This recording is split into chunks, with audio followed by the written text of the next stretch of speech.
안녕하십니까, 통연입니다. 오늘은 진토가 신금을 만났을 때 운명적 특징과 조건, 실전 풀이를 해드리겠습니다. 구독과 좋아요를 눌러주시면 감사하겠습니다. 진토가 이렇게 신금을 만나면은 갑이 되는지를 알아봐야 됩니다.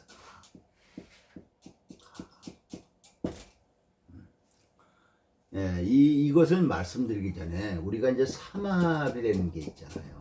만약에 신자진 삼합이 있다. 이렇게 하면 신자진이 이렇게 세 개가 있으면 삼합이라고 이제 우리가 얘기하죠. 그런데 여기서 알아둘 것은 뭐냐면은 우리가 사주에서 이렇게 신자가 있는데 떨어져서 신자 이렇게 되어 있다. 이거는 신자진 삼합으로 보면 안 돼요. 뭐 예를 들어서 이렇게 돼 있다. 이것도 신자진 삼합은 아니에요. 그냥 무조건 신자진이 있으면은 그냥 삼합으로 치는데 붙어 있어야 삼합의 효능이 나오는 겁니다. 이거는 그냥 신자 반합이에요. 진은 관계가 없습니다. 이런 것을 막 쓰는 사람이 있어요. 뭐 대다수의 역학자들이 그렇게 쓰고 있습니다만 정확하게 분류하면은 이것은 삼합이 되질 않죠.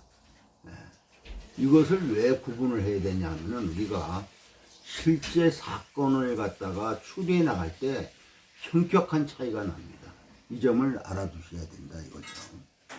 그래서 이 신자진이 있을 때 삼합이라 하고 신자나 혹은 자진일 때 우리가 뭐라고 그래요? 반합 그러지 않습니까? 반합. 이것도 붙어 있을 때 반합이지 만약 신이 있고 여기 자가 있으면 이건 반합이 안 됩니다. 이 점을 알아두셔야 돼요.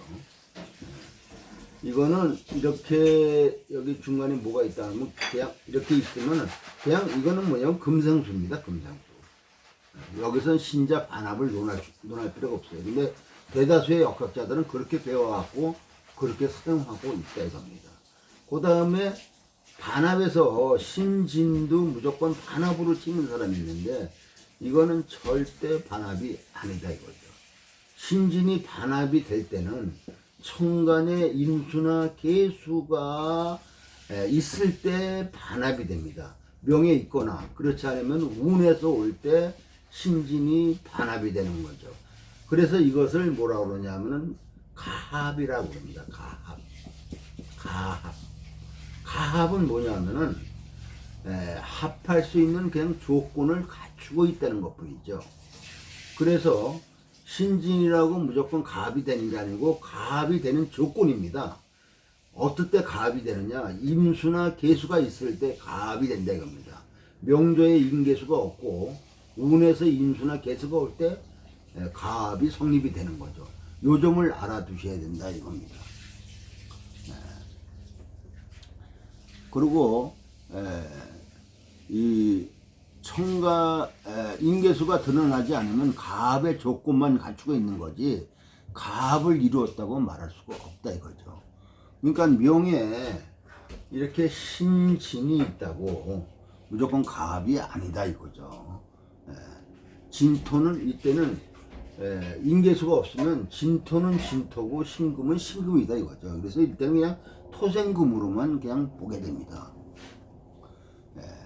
그래서 진토나 신금이 수가 있어 갖고 수에 목적해야만이 인계수가 있어 갖고 수에 목적해야만이 뭔가 이슈가 발생해 갖고 진토 신금이 자기 에너지에 결집을 하게 된다 이거죠. 이렇게 돼야 진토와 신금 마당이 이슈를 중심하고 연결한다 이거죠. 그게 아니면 그냥 토생금입니다. 저 토가 신금이 금생수 하는데 금극목하는데 방해가 될지 알 수 없습니다. 다시 말하면 이거는 뭐 금생수도 하고 금극목도 하죠. 이럴 때 진토가 방해가 될지 그거는 알 수가 없는 겁니다. 인계가 있는 경우에 신진이라는 마당이 서로 연결해서 마당의 형태가 달라지게 됩니다. 그렇다고 해서 진토의 마당이 사라지고 수의 마당이 되느냐? 그것은 또 아닙니다. 진토의 마당이 수를 지원하는 역할이 부각된 것이죠. 신금이 진토와 연결해서 인계수로 부각이 되면은 신금이 수의 생지로서 진토와 연결해서 마당의 에너지를 수 쪽으로 더 집중해서 쓴다 이거죠. 그것이 주된 에너지가 된다 이겁니다. 신진으로 합해서 수로 화했다는 말은 하지 말고 합해서 연결했다고 보면 된다 이겁니다. 합해서 수를 지원한다고 봐야 된다 이거죠. 수로 연결이 안 되면 진토 마당은 진토고 신금 마당은 신금이다 이겁니다. 이들은 연결할 수 있는 여지를 갖고 있는 것뿐입니다. 임수가 연결이 되면은 신금 기준으로 작동이 되는 거고, 신중에 임수가 나온 거니까.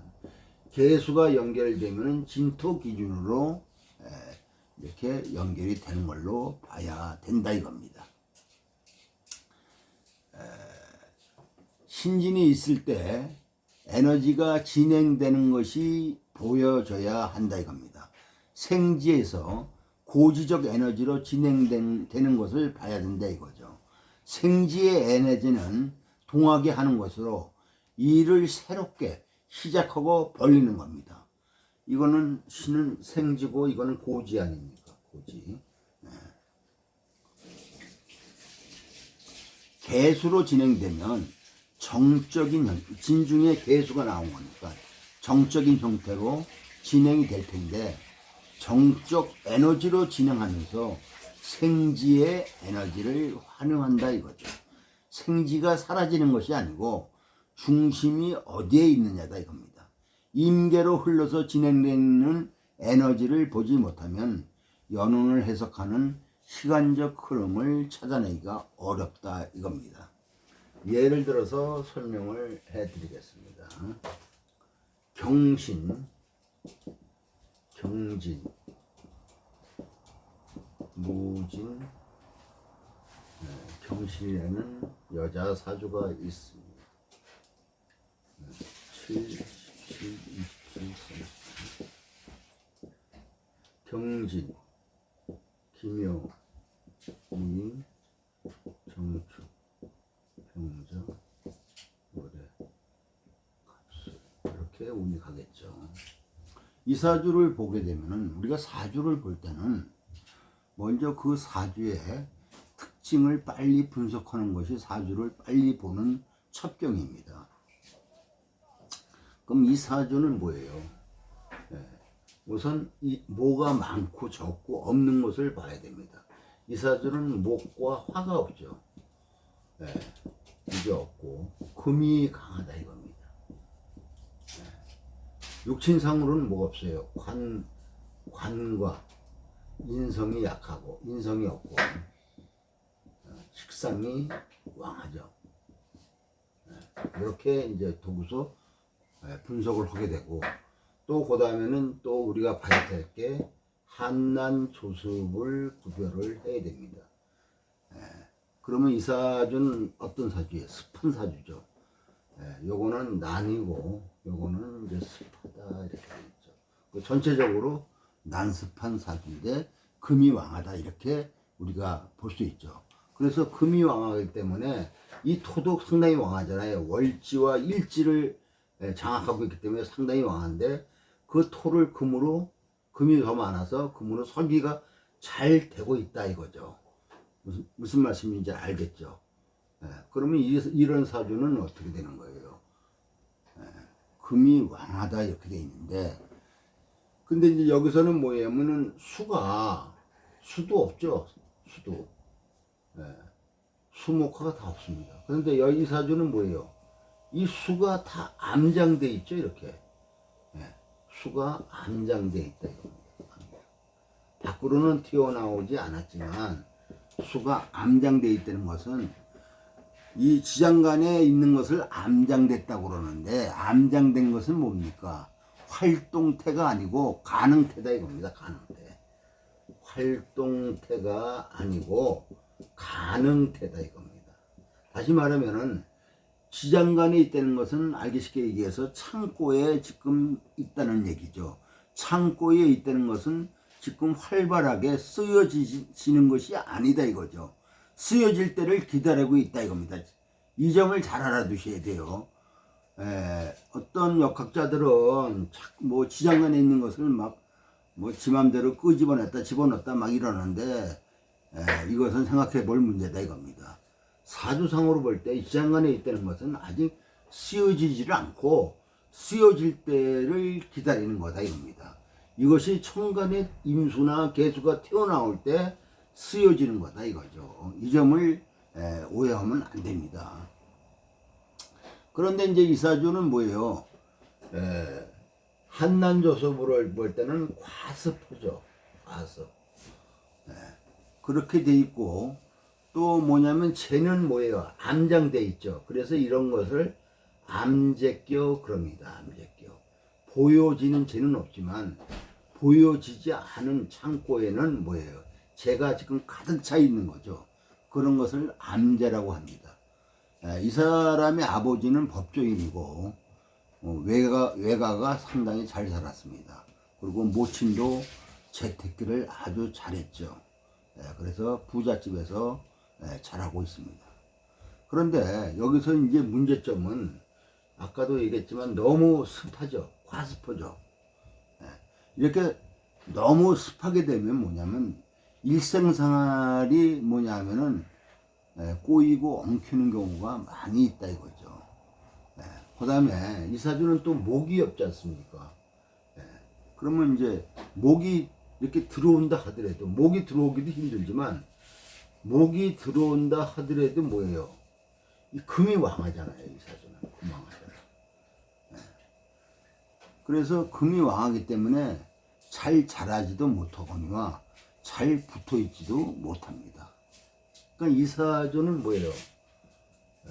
우리가 물상으로 볼 때는 큰 나무가 들어올 수가 없죠. 뭐예요? 이런 데는 이끼만 꽉 찬 겁니다. 햇빛도 없는 데다가 이끼만 있다. 물기는 있으니까 진중을목 이끼만 꽉 차 있는 거죠. 그러면 이런 사람이 예를 들어서 키 큰 사람, 잘생긴 사람을 원한다. 절대로 될 수가 없습니다. 그래서 이런 사람은 키 작거나 조금 뭐냐면은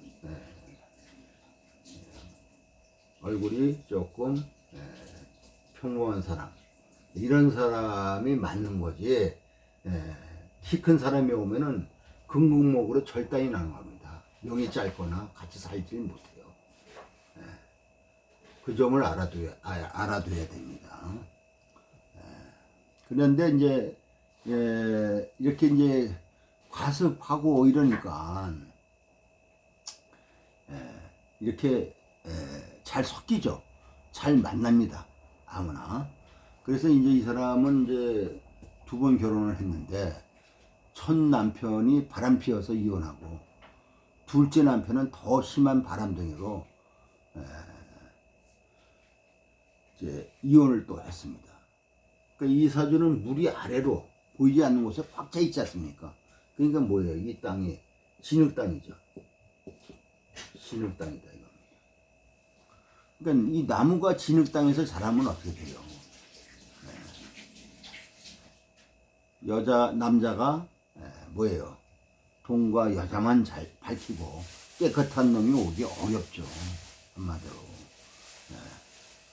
그런 것을 여러분들이 이해를 하시고, 이 사람은 이제 병자운이 좋죠. 병자운이.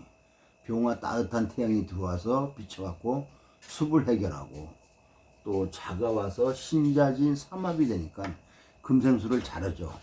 금이 소통이 되니까 부자로 돈복은 있는 사주인데, 아쉽게도 남편은 이런 사람은 착한 사람을 택해야 됩니다. 그래야지 자기가 해로할 수가 있지. 잘생기고 멋있게 생긴 사람은 사주구조상 적응하기 힘들죠. 일어나는 데 와서. 그 점을 알아두시고, 오늘은 여기까지입니다. 구독과 좋아요를 눌러주시면 감사하겠습니다.